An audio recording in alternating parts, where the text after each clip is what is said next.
আসসালামু আলাইকুম ওয়া রাহমাতুল্লাহি ওয়া বারাকাতুহু। দর্শক, ব্যথিত মন এবং ভারাক্রান্ত হৃদয় নিয়ে আজকে আপনাদের কাছে আবার উপস্থিত হলাম। আর দুঃখের বিষয়টা হচ্ছে সুদান দেশকে নিয়ে। আজকে সুদান দেশের ড্রেন দিয়ে যেদিকে পানি যায় সেদিকে আজকে রক্ত যাচ্ছে। নদী খাল বিল সবগুলো রক্তে পানির কালার চেঞ্জ হয়ে গেছে, মাটি রক্তে সিক্ত হয়ে গেছে। আর বহু মানুষ, মহিলা থেকে নিয়ে ছোট ছোট বাচ্চা থেকে নিয়ে বহু মানুষ অনাহারে মারা যাচ্ছে, পিপাসার এবং ক্ষুধার্তর তাড়নায় তড়পাচ্ছে, তড়পিয়ে তড়পিয়ে মারা যাচ্ছে। চোখে দেখা যাচ্ছে না ভাই, মানে খুবই কষ্ট হচ্ছে। আপনারা একটা ভিডিও চলুন দেখুন কি পরিস্থিতি তৈরি হয়েছে।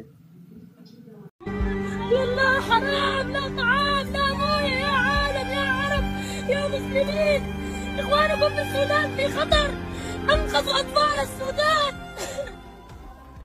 يا مسلمين يا عرب يا عالم، احنا تعبنا والله، السودان موجوع، لا أكلنا، احنا في جحيم، هنا في فاشل، لا في أكل، ما في أكل ولا موية، الأطفال جعانين والناس تموت في الشوارع. انقذونا بالله، ساعدونا بالله، انقذوا صوتنا، الله العالم يسمع. তো দর্শক ভাই, যখন খেতে যাচ্ছি বা কোনো খাবার খেতে যাচ্ছি বা পান করতে যাচ্ছি, তখন না খাবার খেতে কোনোরকমভাবে ইচ্ছা করছে না। যখন সুদানি ওই কচি কাঁচা বাচ্চা, তাদের চোখ দিয়ে ধর করে পানি পড়ছে আর চিগড়াই করে কাঁদছে শুধু এক মুঠি খাবারের জন্য।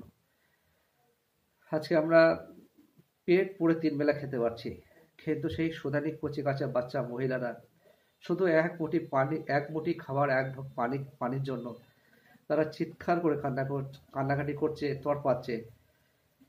তো ভাই, আমার কোনো অথেন্টিক সোর্স নাই যে ওখানে আমি নিজে একবেলা না খেয়ে, নিজে একদিন না খেয়ে আমি কিছু টাকা পয়সা ওখানে পাঠাবো, সেরকম আমার কোনো অথেন্টিক সোর্স আমার জানা নেই।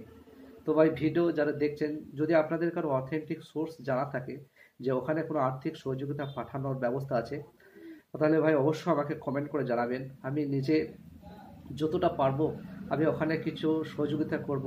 দরকার পড়ে আমি নিজে একবেলা না খেয়ে একবেলা জমিয়ে রেখে সেটা আমি ওখানে মজলুম সুদানিবাসীদের কাছে আমি পৌঁছানোর চেষ্টা করব ইনশাল্লাহ। তার সাথে সাথে গাজাবাসী, ওখানেও খাদ্য সংকট প্রচণ্ড পরিমাণ চলছে, এক মুঠি খাবার পানির জন্য ওরাও তড়পাচ্ছে খুব। ওগুলো আজ কয়েক মাস ধরে দেখে দেখে মানুষের একটা অস্থিরতা তৈরি হয়ে যাচ্ছে যে কবে ওরা স্বাধীন হবে। তো ভাই, গাজাবাসীদের ওখানে যদি কারোর অথেন্টিক সোর্স জানা থেকে ভাই জানাবেন। আমি আমার পক্ষ থেকে যতটা পারবো ইনশাল্লাহ আমি একবার না খেয়ে কোনোরকমভাবে কিছু পয়সা, আর্থিক সহযোগিতা আমি ওখানে হাত বাড়াবো ইনশাল্লাহ। ভাই আমাকে একটু জানাবেন। আসসালামু আলাইকুম রহমতুল্লাহ। সবাই ওনাদের জন্য দোয়া করবেন, এই পরিস্থিতি যাতে করে স্বাভাবিক হয়ে যায়। আসসালামু আলাইকুম।